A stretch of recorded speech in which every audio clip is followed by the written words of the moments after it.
Hola, buenos días, buenas tardes. Estamos aquí en la Universidad Intercultural del Estado de Puebla. Estamos con Jorge Gachet, que es antropólogo y lingüista, investigador del Instituto de Investigaciones de la Amazonía Peruana, IAP en Iquitos, en Perú, dentro del programa de sociodiversidad. Y bueno, esta entrevista que vamos a hacer el día de hoy, esta charla que tenemos con Jorge, también la hacemos en el marco de otros proyectos que estamos haciendo en colaboración, como lo es el Diplomado en Mediación Pedagógica para la Intercultural que hacemos la Universidad Campesina Indígena en Red y en colaboración con la Universidad Intercultural del Estado de Puebla. Entonces, pues estamos ya casi en la parte final de este programa del Seminario Internacional en Educación Superior Intercultural, y estamos justamente con uno de los autores que hemos revisado durante el seminario. Entonces, pues queremos tener esta conversación con Jorge para compartir parte de su experiencia, de las aportaciones que ha hecho al trabajo de la educación intercultural y del trabajo social en América Latina.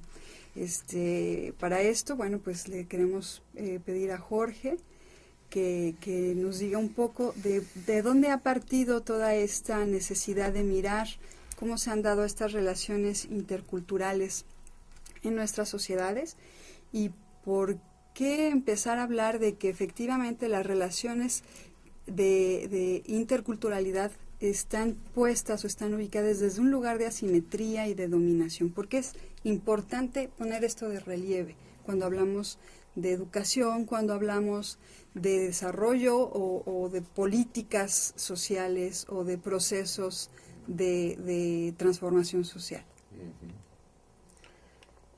Bueno, yo como antropólogo y lingüista yo he trabajado primero en la Amazonía colombiana y luego en la Amazonía peruana. Y eso eran años de mi aprendizaje. Era mi segunda universidad, la Maloca Vitorto, donde aprendí el conocimiento indígena, la filosofía indígena, ¿no? Y en 84 fui encargado para crear el Instituto de Investigaciones Antropológicas de la Amazonía Peruana y la Universidad Nacional de la Amazonía Peruana. Y ahí se me acercaron el Instituto Superior Pedagógico Loreto y la Confederación Indígena AIDESEP de la Amazonía para diseñar un nuevo tipo de formación magisterial. Porque toda la educación indígena hasta ahí ha sido en manos del ILB, el Instituto Lingüístico de Veranos, que es esta organización fundamentalista, misionera, evangélica de Estados Unidos, que había creado las primeras escuelas. ¿Ya? Pero estas primeras escuelas han sido basados fundamentalmente sobre una visión de censura frente a las culturas, sociedades indígenas, porque según los misioneros protestantes, ¿no?, lo que era compatible con el Evangelio se podía rescatar, y lo que no era compatible con el Evangelio, eso era cosas de Satanás, y eso había que suprimir y eliminar, ¿ya? Así de simple. Entonces, como yo ya venía trabajando desde los años 80 en Vitoto, ahora acá en el Perú, en comparación con Colombia, yo veía cómo esta censura había suprimido partes enteras de la cultura indígena de la sociedad. Y como este instituto había instalado las escuelas en toda la Amazonía peruana, ¿no?, la censura era muy drástica en toda la Amazonía peruana. Pero había surgido una serie de líderes formados también por IEB, que tenían una visión crítica y querían rescatar lo propio que el instituto había suprimido. Entonces nos planteaban el reto de hacer una formación magisterial que rescate lo propio, pero que también favorezca el acceso de los alumnos a la educación superior o técnico, etc. Entonces, teníamos un reto un poco contradictorio, ¿no? Revalorar lo tradicional, pero al mismo tiempo abrir mayor posibilidad hacia educación superior, profesionalismo, etc. Y para mí entonces era claro desde el principio que un proceso de rescate de los valores, de los conocimientos indígenas, tenía que enfrentar los mecanismos de dominación. Porque los indígenas habían interiorizado la negatividad de lo propio. A veces lo practicaban en la comunidad, pero en la ciudad negaban, ¿no? Eso es lo que más tarde llamábamos la ambivalencia del indígena, que en su comunidad puede ser como un comunero y tener lazos afectivos con la comunidad, sus parientes, pero cuando está afuera lo niega. Y cuando regresa como maestro, llega como un maestro civilizador según la doctrina, ¿no?, de la censura, etcétera. Entonces no era tan fácil rescatar lo tradicional, que era desvalorizado, ¿sí?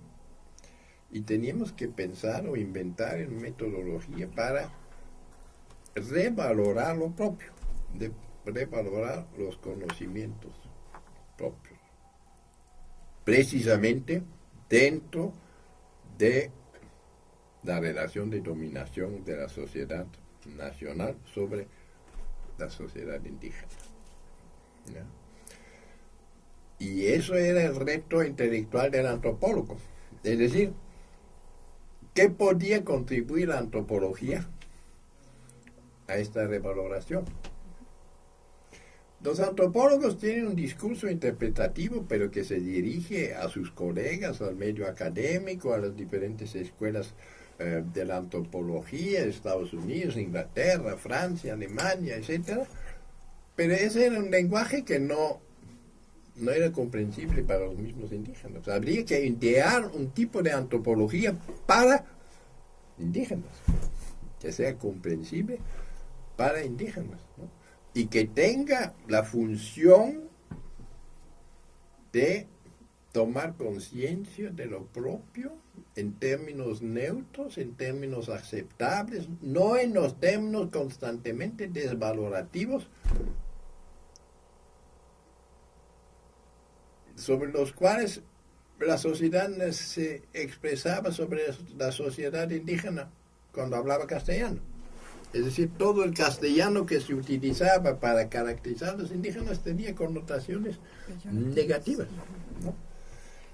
Y ahí teníamos que forjar un lenguaje interpretativo y un método de tomar conciencia de estos conocimientos en un lenguaje que no sea despreciativo, es decir, una antropología revalorativa, ¿no?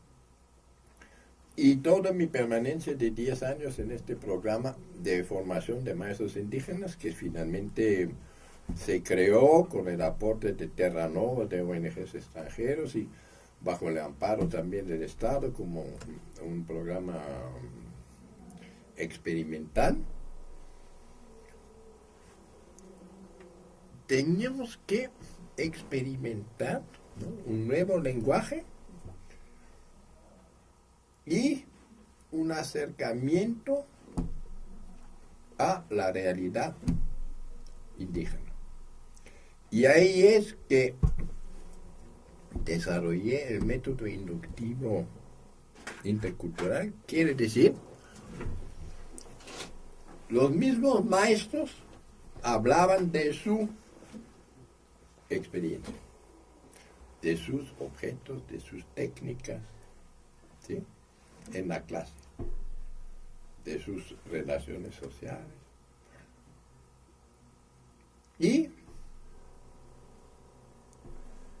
la explicación entonces